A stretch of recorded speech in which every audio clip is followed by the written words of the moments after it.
Yeah, they did used to say the Pentecostal play. But he was only 60 years old, so he ain't had a lot of years on him. He didn't. But I guess with the wisdom, I guess he used with the added with the wandering eye. And it got him in trouble. And it can get us in trouble. Because the wandering eye doesn't have to be lust all the time. It could be in the word covetant. That's what the word say.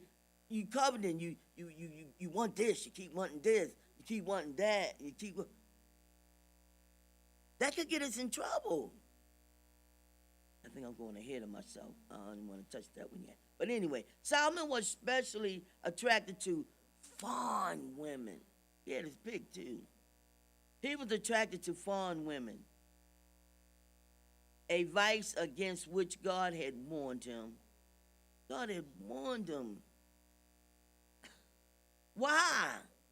In a time of commercial traffic with other nations, like now, you're getting caught up with these, it's not the time. You've been saved all this long time. It's not the time to be doing that. Dipping and dabbing. It's not the time. Wrong time. Wrong time. This could get you really, really deep in trouble. I wonder what happened. Do y'all not remember when they used to say, God said, you and I are going to get married? Y'all don't remember that? When the men or the women used to say, oh yeah, God said you and I are going to get married. God chose that person. You don't hear them say, oh, this is that. You don't hear them say that no more. So we're not seeking him. Okay.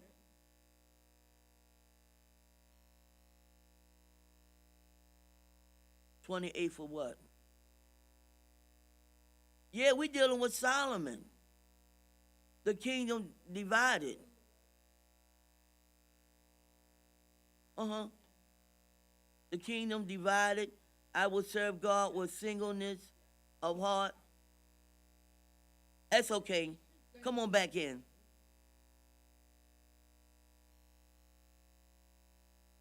But Solomon is started it. Oh. I just wanted to give a little on Solomon, and then we go to them two nations that was a mess. But I just wanted to get in a little dealing with Solomon, because remember, as you started off in 12th chapter, Solomon died and went off the scene. And then here come Jeroboam, Rehoboam. They were just a hot mess. But but do y'all not remember that? They used to say, when they used to say, oh yeah, God said that you was gonna be my wife, or God said you was gonna be my husband. Oh, you remember too?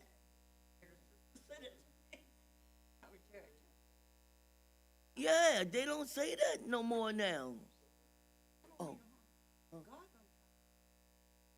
Yeah.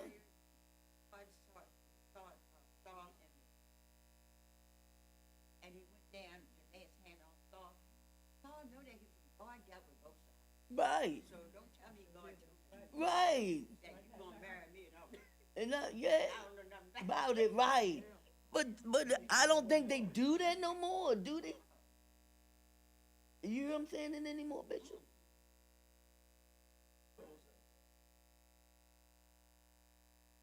God. Oh, I don't know. You heard it a lot back then, but I don't hear it too. Uh-huh. Right. Communicate. Yeah. Right, right. It's like the end before the beginning. Yes, yes. But and that's why when he gave him a warning dealing with this, and he said he didn't want him dealing with the farm because he knew what was going to happen, and what they were going to do was bring their gods with them. And he didn't want that. And that's what happened. They brought their false gods over there, and then he wound up dealing with them with their false gods. Was he something? 1,000? Come on, 700 wives and 300 concubines? Yes, sir. It wasn't the amount the king could have Israel. Okay. But you remember there was wives out there. He married them. Okay. He did it right. But the only thing made him do it wrong, he married some that was Foreigners. God told us not to do it. On your Back then it was tolerated. They had more. yeah, because what You know, Abraham, so- well, and they yeah, wanna- But I'm just saying that wasn't what no, God he got him. He disobedient. disobeyed Yeah. scripture and command. Yeah, yeah. That's what God got. I know y'all want to see Playboy.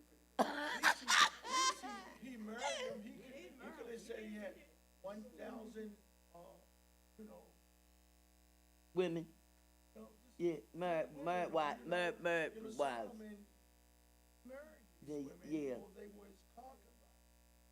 Right, That and then if you want to exaggerate and say, all right, you go one lie, oh, he probably had some girlfriend. Well, I ain't got nothing to do with it. You got to deal with scripture. Scripture keeps us in line. Whatever God want to make plain, he makes. yes, I don't have to just, everything come in my mind ain't God. right, right. At least if I stick with scripture, I know. No, yes. I think, yes, he married them, but I think he got so much that he got caught up with them, with the foreigners, Yeah, that's what and yes, they got him in, what were you saying? Oh, they got him in trouble. Yes, and so, like many other biblical characters, Solomon failed in the second half of his life. This is a sober reminder of our idols and vices. And that's why I was saying it could be anything that could cause us to get in trouble. May take some time to subdue us and eventually turn our hearts from God. Any vices, idols, can have us turn from God. Now, Judah also knew as the southern kingdom continued its established rule. Now we establish rules for nearly 3.5 centuries, beginning in Rehoboam, the son of Solomon. Now, when I was reading in the lesson, and what caught my attention was in chapter 12. Chapter 12, because you know this goes to 11 all the way up to 25. In 1 King, chapter 12. Yeah, that's what they say, 1 King. Yeah, 1 King. And it's the kingdom kingdom divided. Yeah. This is in 1 King chapter 12. And Rehoboam, with his schism, for all Israel was to come to schism to make to make him king. That's Rehoboam. Okay. And it came to pass when Jeroboam, the son of Nebat, who was yet in Egypt, heard of it, was he in Egypt, heard of it, for he was flee from the presence of King Solomon, and Jeroboam dealt in Egypt, that they sent and called him And Jeroboam and all the congregation in Israel came and spoke unto Rehoboam, saying, now this is what I liked it. I didn't like it, but it caught my attention. Thou, Father, made our yokes grievous. Now therefore make thou the grievous service of thy father and his heavy yoke which he had put upon us lighter. So he figuring that they talked to them, he was going to make it lighter than what the father did. But did they get food? And we will serve thee. He told them, you make it lighter, and we'll serve you. And he said unto them, depart ye from 3 days, then come again to me. And the people departed. And the king Rehoboam consulted with the old men. You know, the wise counsel, the old wise counsel, that stood before Solomon, his father, while he yet lived, and said, how do you advise that I may answer these people? And he asked him the question, how can I answer these people? And they spake unto him, saying, if thou wilt be a servant unto this people this day, and will serve them, and answer them, and speak good words to them, then they will be thy servant forever. What he telling them? If you humble yourself and be their servant. That's what he's saying to them. If you just humble yourself, they will be your servants. If you just do that. But I guess we're going to go back, and you don't want to keep saying it, but that was that generation, the young generation. That was that generation. Okay, let's finish. We're on 8. But he forsook the counsel of the old men. Ain't that usually what happened? Okay. You don't know no. What you talking about? That was back there in your day. That's I'm just saying. You don't know. You know that was back in your day. Times change. We ain't doing that no more. We're doing it another way. But he forsook the counsel of the old men. But he forsook the counsel of the old men, which they had given him, and consulted with the young men that were grown up with him. Homeboys. Grew up with him. He forsook them. Wet behind the ears. Like they know something. Okay. And he said unto them, what counsel give ye that we may answer this people? Who have spoken to me, saying, make the yoke which thy father did put upon us lighter. They said, make it lighter. That's all they asked them. They didn't say, give me nothing. They said, just make it lighter. That's all. And the young men that were grown up with him spoke unto him, saying, thus shalt thou speak unto this people that spoke unto thee, saying, thy father made our yoke heavy, but made thou it lighter unto us.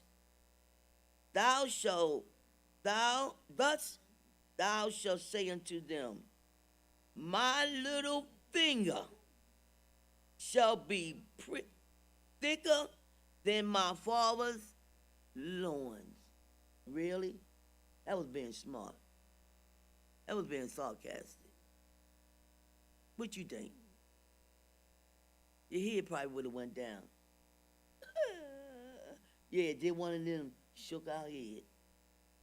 And now whereas my father did lay you with a heavy yoke, I will add to your yoke.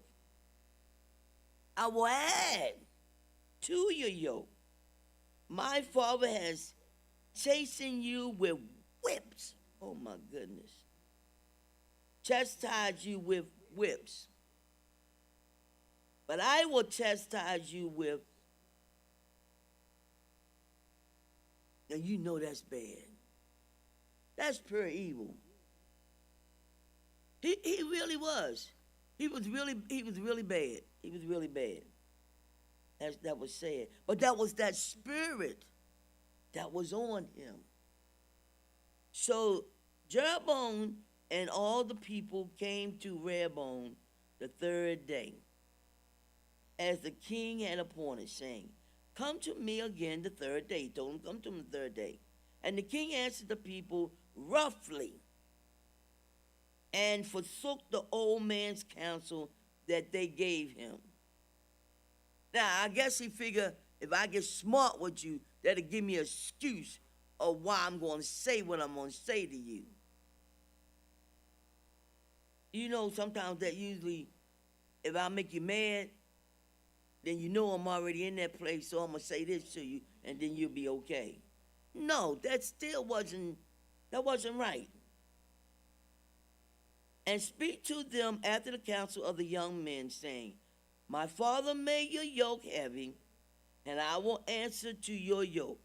My father also chastised you with whips, but I will chastise you with scorpions. Wherefore, the king hearkened not unto the people, for the cause was from the Lord, that he might perform his saying, which the Lord spoke by Isaiah the Shemanite unto Jeroboam the son of Nebat. So when all Israel saw that the king hearkened not unto the people, he didn't do it. The people answered the king, saying, what portion have we in David? Neither have we inherited in the son of Jesse. To your tents, O Israel, now see to thy own house, David. So Israel departed unto their tents. But as for the children of Israel, which dwelt in the city of Judah, Rehoboam reigned over them. Then King Rehoboam sent Adoram, who was over the tribe, and all Israel stoned him with stones, that he died. He stoned him with stones, that he died. Before the king, Rehoboam made speed to get him up to his chariot to flee to Jerusalem. You're running now. So Israel rebelled against the house of David until this day. And it came to pass, when all Israel heard that Jeroboam was come again, that they sent and called him into the congregation and made him king over all Israel. As I was reading in this and dealing with Jeroboam, the Lord kind of made him favor over Israel. Gave him a little more favor than Rehoboam. Even though Jeroboam did some things, because it says, an abrupt change that took place in Jerusalem after the death of Solomon, Rehoboam faced rebellion. Rehoboam had faced rebellion and the disruption of the great empire that he inherited. Numerous leaders of Jeroboam in the northern tribe, Reza and Damascus and Hayden and Eden. Some scholars see a sort of replay of Exodus, the first story. Jeroboam assumed Moses' role as spokesman, while Rehoboam's harsh response and treatment of the people resumed Pharaoh. Y'all kind of get it? It's in Exodus 5:1-19. But if Jeroboam initially played the role of Moses, which is Exodus 12:2-15, he next played the role of Aaron. Immediately after the kingdom was divided, Jeroboam established an adulterous system. Now he going corrupt. Adulterous system. He convinced the people that Jerusalem was too far away and that the golden calves placed in Bethel and Dan were the gods of their ancestors. Telling stories. This was idol worship, a clear violation of the covenant, and was also a multiplication of high places that had been warned against. In time, the way of Jeroboam became a stock expression for adultery. Now, then it was dealing with, I went to Jezebel, because you're reading 11 all the way up to 25. And I went to Jezebel, and how wicked, and how when Ahab married Jezebel, he violated every principle God had ever given him. He violated it. Jezebel was a pagan, and she brought all of her wicked religions with her when she into Israel. It's just like when Solomon and them women, them foreign women, brought in all that idolatry stuff. It was wrong. And God let them know it was wrong. And here we go, Jezebel doing the same thing. That's why Ahab, I don't know, poor Ahab.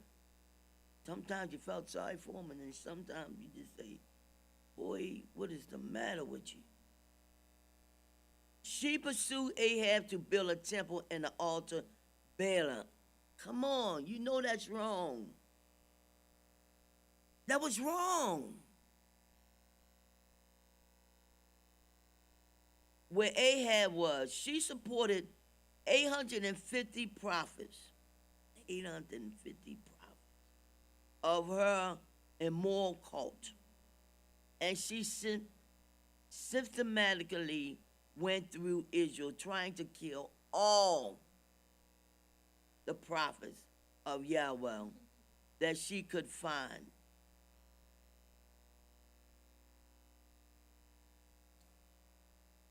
Jezebel, and I don't know if he was scared of her or was he that in love with her. You believe he was scared of her? Yeah, but it's like you put your standard down.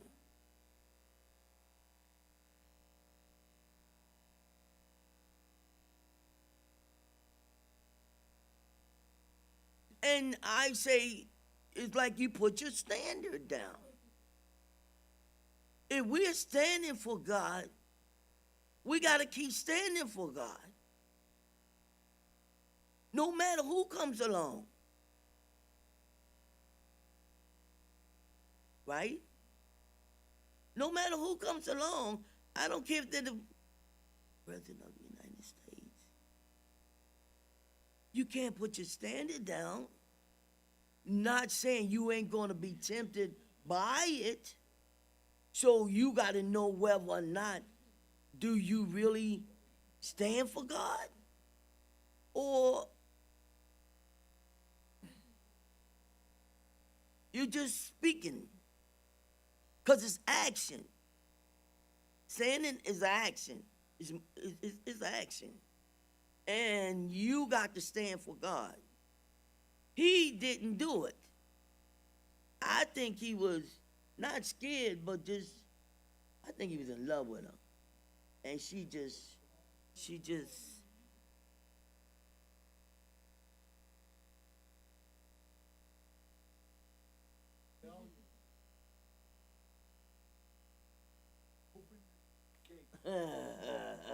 come on, Bishop.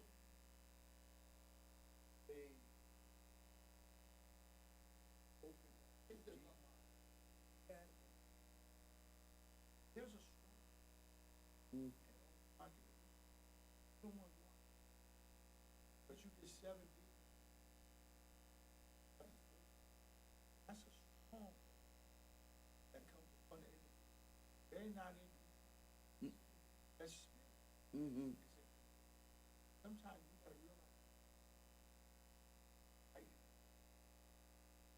realize the outside of the door. Open up the gate. Mm-hmm. These demonic spirits. Mm-hmm. Really, that's your defense. Your defense is obedience. That's why I was saying standard. You being obedient, you're standard. You can't drop it for nobody. Yes, you opening up channels, because when you open up them channels, like you say, The Lord it, heaven is going to destroy the whole. and if you don't know where to go for someone to help you to get deliverance, you're in trouble, because the enemy study talking to your brain, making you think that it's okay. That's why I don't think he was scared of her. It goes to when you said about the rebellious and that spirit. And so once that spirit took over him, he wasn't scared of her. It kind of reminds you of when the spirit would come over on Saul. And then David had to play that music to make him get it together. And then next thing you know, he ready to kill him, throw daggers at him. But it's a spirit. And you gotta remember, God is a spirit. And so that's why we need the Holy Ghost, for the spirit in us to fight these spiritual things. Because it's not flesh and blood, it's in the word. It's not flesh and blood. But if we let our standard down, we messed up right there. We messed up. And you say, wow, you disobey. Sometimes God will tell you something, and I know you say, well, Lord, was that you? Or, you know how they go. We all did it when is that you, Lord? And then you found later on that it was God. Kind of remind you of Peter. You cried and cried and cried. God, please don't never let me do that again. You know what I'm saying? And so, but when you just keep on, then you just said, God, don't let me do that no more. Time went by, because you're gonna get tested on that again to see if you mean what you said. And it's gonna come back again. And then you done did it again. Come on, y'all. You did it again. But God already know this. If we being honest with ourselves, that's where we got to come to the place of, yeah, we praying for people, but we got to constantly keep ourselves on the altar. God help me that I don't fall into these Sunday school lessons are history. They're teachable history. And they're telling us it happened back there. It can happen now. And it's happening now. But what are we going to do about it? That's why We got to get in it. No, we can't get it all in one day. But we got to get in it and read it and read it. And that's where the wisdom come in to ask him, God, open this up for me. Tell me what you're saying in here. Because this is a lot to comprehend. And next minute, you know, somewhere along your day, something didn't happen. You're like, oh, wow. I thought what you was talking about. I've had that experience. I'm going to speak about myself. And I said, okay, I see what you're saying. That's why he's got a ram in the bush. It's in the word. The ram is in the word. We get in the word, we get our answer. We get our answer.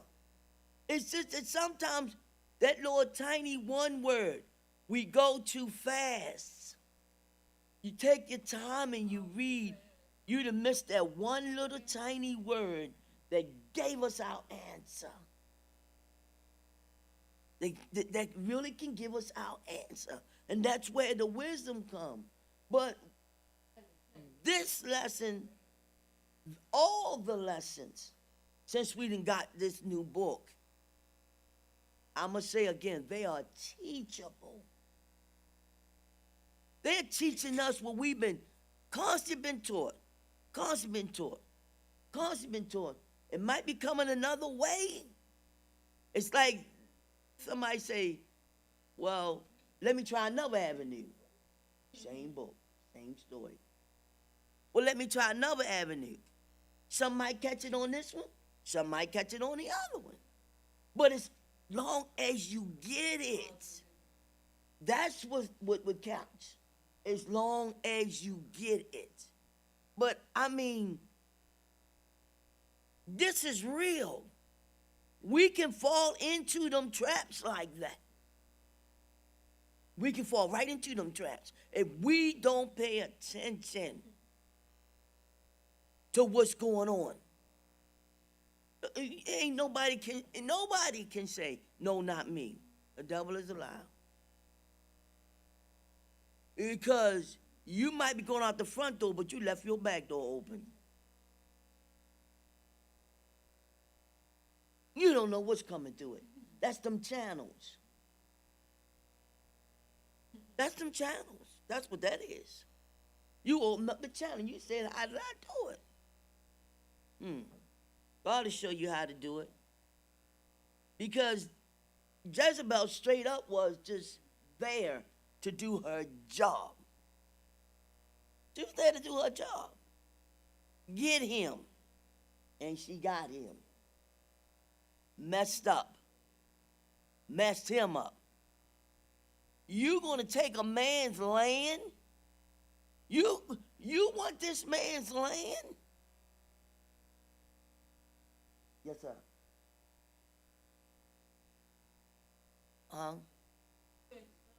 Oh, but in the book, he went crying back to his wife because you wanted this land. And then after the man died, I believe you killed him, but after the man died, she tell you, you can go get it now. He was the king in the beginning. He been could have did something. And not saying it was right. But you know, kings did do what they wanted to. They did what they wanted to. Because they said, I'm king. Look at the king. I ain't talking about Jesus. I know he can do whatever he wants to. I'm talking about that other one. He think you can just do what you want to do. It's going to catch up with you. It's in the word. It's going to catch up with you. You going to say something?